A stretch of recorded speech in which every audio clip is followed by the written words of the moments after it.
Assalamualaikum, salam sejahtera dan salam perpaduan. Anda bersama saya Nur Asmida Arifin dalam berita 3 Dimensi Institut Pembangunan dan Kecemerlangan Kepimpinan AILID.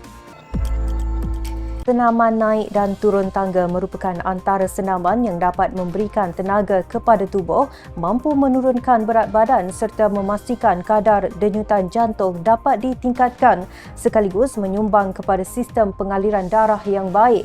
Panjat tangga yang juga dikenali sebagai tower running merupakan sukan yang boleh menguatkan bahagian bawah badan namun mampu membakar kalori berganda berbanding berjalan mendatar dan tidak menyebabkan sebarang kecederaan pada lutut kerana ia menentang graviti. Bersempena dengan National Take the Stairs, Yang Berhormat Hannah Yeoh, Menteri Belia dan Sukan telah berpeluang menawan menara Kementerian Belia dan Sukan KBS tinggi 17 tingkat bertempat di Presin 4 Putrajaya dengan kerjasama bersama Malaysia Tower Running Association.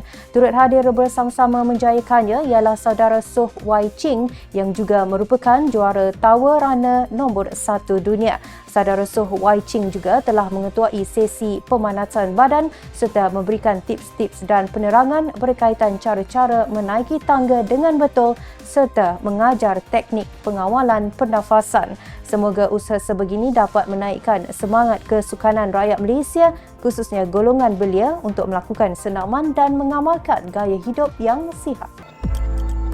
Hasil susulan daripada program perbincangan meja bulat Malaysia pasca pilihan raya umum ke-15 yang telah dilaksanakan di Pusat Belia Antarabangsa IYC Kuala Lumpur, ia telah berjaya menghasilkan kertas pembentangan berbentuk saintifik yang memfokuskan bidang ilmu sains politik, perlembagaan ekonomi dan keselamatan. Justru itu, AILID menerusi kluster kenegaraan telah menjemput pelajar institusi pengajian tinggi awam dan swasta serta NGO belia bagi mendengar hasil pembentangan para cendekiawan yang terlibat dan mendengar sendiri akan idealisme anak muda secara khusus mengenai kenegaraan. Menurut Yang Berusaha Encik Syarif Zaman Abdul Wahab, pengarah kluster kenegaraan AILID, hasil daripada pembentangan ini juga dapat menaikkan semangat patriotik dan membuka mata serta minda golongan belia dalam meneruskan perjuangan memajukan negara ini. Tambah beliau, fahaman terhadap politik dalam kalangan belia juga perlu dititik beratkan dalam perkembangan kerajaan perpaduan yang telah dibentuk bermula dari pemilihan yang lepas. Turut hadir bersama ialah Yang Berusaha Encik Amir Hamzah Awang Ghazali, pengarah bahagian penyelarasan strategik sekaligus telah merasmikan majlis penutup program perbincangan Meja Bulat Malaysia pasca pilihan raya umum ke-15. AILID menerusi kluster kerjaya telah mengadakan satu sesi perbincangan strategik bersama-sama Perbadanan Tabung Pendidikan Tinggi Nasional PTPTN bagi melaksanakan program dalam melahirkan belia Sifar Muflis.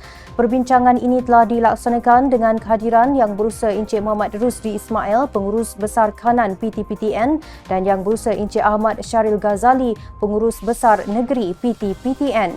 Menurut Yang Berusaha Encik Muhammad Kailani Ismail, pengarah kluster kerjaya AILID, perbincangan ini bertujuan untuk mengukuhkan kerjasama strategik bersama agensi yang mempunyai kepakaran dalam bidang pengurusan literasi kewangan serta mendapatkan pandangan dan hikmat nasihat dalam usaha merangka pembangunan modul berkaitan dengan belia Sifar Muflis. Semoga kerjasama strategik ini akan memberikan manfaat kepada belia berkaitan literasi kewangan, pengurusan kewangan dan pengurusan hutang secara lebih berhemah dan terancang terutamanya kepada peminjam-peminjam PTPTN. Baiklah saudara, sebelum berakhir, tahukah anda Tuanku Abdul Rahman Ibni Almarhum Tuanku Muhammad Yang di-Pertuan Besar Negeri Sembilan merupakan Yang di-Pertuan Agong pertama Persekutuan Tanah Melayu. Baginda merupakan satu-satunya Raja Melayu yang mempunyai kelayakan sebagai peguam bela dan peguam cara pada ketika itu. Sekian untuk perkongsian hari ini. Temui kami 3 kali seminggu pada hari Isnin, Rabu dan Jumaat jam 3 petang dengan 3 berita penting hanya di Berita 3 Dimensi. Terus ikuti kami di pelbagai platform media sosial dan portal rasmi AILID di www.ailid.gov.my. Saya Asmida Arifin. Assalamualaikum dan salam perpaduan.